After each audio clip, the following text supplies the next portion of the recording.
Hey Hikuns. Today we are reading My Penguin Osbert by Elizabeth Cody Kimmel. Illustrated by H.B. Lewis.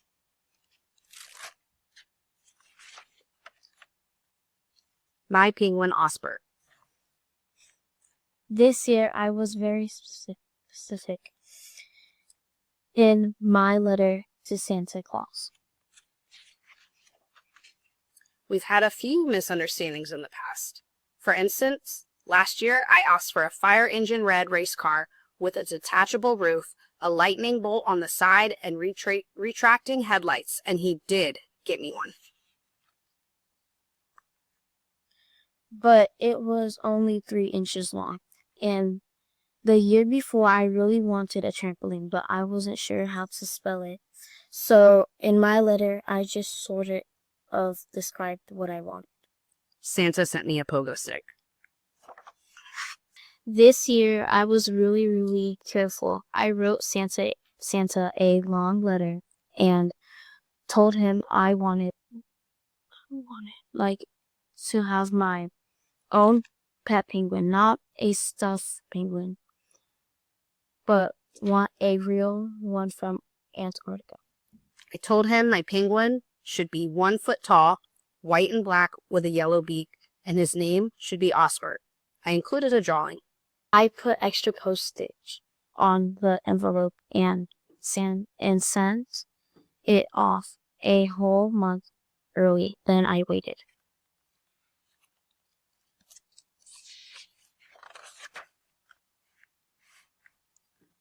When Christmas morning came, I was the first one downstairs. There he was. He was black and white with a yellow beak and exactly 12 inches tall. He moved in breathing and everything. Around his neck was a tag. It said, "Hello, my name is Osbert." Santa had come through. I wanted Osbert to meet everybody. I wanted to take him to my room. Plus, I wanted to open my other presents. But Osbert really wanted to go outside and play. It was pretty cold and kind of windy, too. There was a foot or 2 of snow on the ground and no sun, but I have asked for Osbert. Now I had him, so we went outside. We played powder, slide, and wrecked the igloo. We had snowball fights and made ice penguins. We escaped from the jaws of imaginary leopard seals. Osbert wanted to go swimming, but I explained that it might not be possible, so we sang some of the old penguin songs instead. That night, I was ready to go straight to bed. We'd had such a big day, but Osbert wanted to take a bath. He filled the tub to the very top, and we got in. Osbert unwrapped all the bars of soap and floated them around like icebergs. After a while, I had pruned fingers and my skin itched from all the soap. But I had asked for Osbert, and now I have him. Osbert liked playing in cold ice. The next morning, Mom said she'd make anything I wanted for breakfast. When I closed my eyes, I saw a stack of chocolate chip waffles with heated syrup, a platter piled high with fried sausages, and an icy pitcher of freshly squeezed mango juice. But Osbert didn't like rich food, and he doesn't like hot food, and he doesn't like sweet food. Osbert wanted cold cream herring with seaweed jam for breakfast, so that's what he had. After breakfast, it was my turn to do chores, so I did the dishes and went upstairs to clean my room. When I came back down, I saw that Osbert had been working too. He had built an entire ice village out of freezer pops, frozen leftovers, and tubs of ice cream. It was all beginning to melt. Osbert, of course, couldn't hold a towel with his face, but I had asked for Osbert, now I have him, so I cleaned up the mess myself. That afternoon, when Osbert was watching the Weather Channel on cable TV, I secretly wrote Santa another letter. Dear Santa, how are you and Mrs. Claus? We are fine.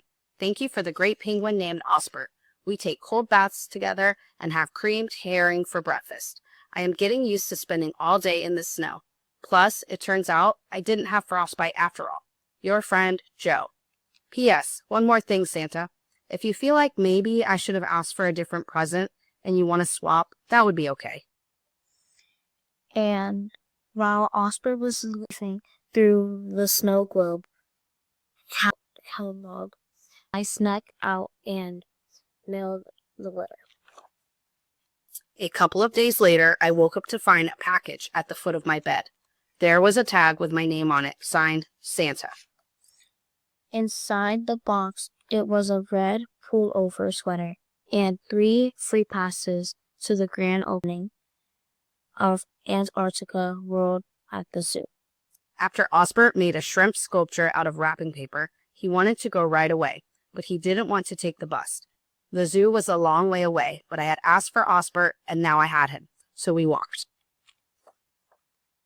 When we got to Antarctica World, Osbert headed straight for the Penguin Palace. There was a huge snow hill with an ice slide leading down to a big pool. There was a leopard seal painted on the walls. Tiny birds of the real ice were floating in the water. And then a door opened in the wall, and a guy came out and started tossing creamed herring to all the penguins. When it got to be closing time, I told Oscar that we had to leave. So he waddled over to me, but I knew he felt home in the Penguin Palace. It had everything he needed.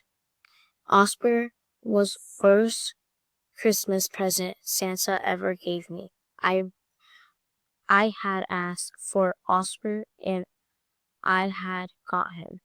But Osbert needed ice slides and leopard seals and plenty of herring. I asked him if he would be happier living at the Penguin Palace. Osbert looked into my eyes, and then he nodded. It's a little lonely at home without Osbert, and my new sweater itches my neck a little bit right under my chin, but it's nice to be warm. And I had chocolate chips waffles for breakfast. Next Saturday is Kids Visit Free Day at Antarctica World. I don't have bus fare, but I can walk. I'll wear my red sweater so Osbert will be sure to recognize me. And next Christmas is only 11 months away. I've thought about it a lot, and I already know what I want. I'm sure I can't get into too much trouble with just one helicopter.